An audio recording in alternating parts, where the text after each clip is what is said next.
Hi, it's Shakhar Pelled, freelance translator since 1985, sharing with you some insights on the industry, the art, and the profession.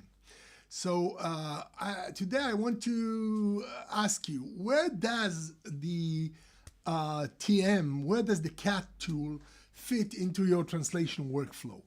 You get a text, you get a piece of text, you get a document, you open it, you look at it. When do you decide that you're going to use a CAT tool for it? And I'm not going to talk now about those companies that tell you, you do this in CAT and they send you the package. We're going to devote a number of conversations about that in future. But I'm now dealing with the TM and the CAT tool from the point of view of an individual translator who is using the CAT tool for his or her own purposes. So when do you fire up your CAT tool? Some people have been, I hear, have been using now MemoQ to have it on the desk. Everything goes into the CAT tool. Maybe that's a good idea. I haven't done it. I'm always open to hear suggestions. So maybe it is a good idea. I don't know, but I'm just going to share what I'm just going to share the position of the CAT tool in my workflow. So basically, most of the translation I do are still not using CAT tools because ultimately it all depends on the complexity of the text and the repeatability. If I do literary, if I do academic, if I do medical, oftentimes there are forms that repeat themselves, but oftentimes things are different.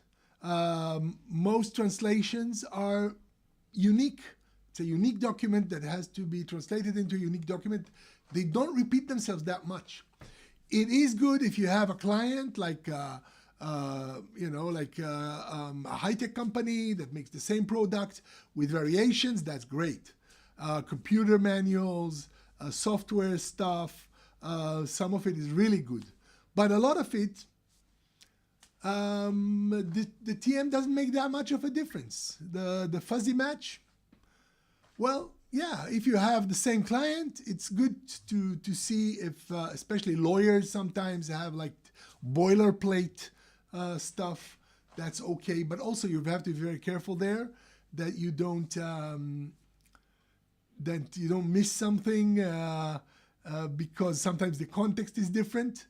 But basically, not all in this bespoke workflow, in this workflow that says that every text has to get its own special treatment, that you are a machine for one text, that you are working on one text, converting it one by one without economies of scale. You are not a huge plant.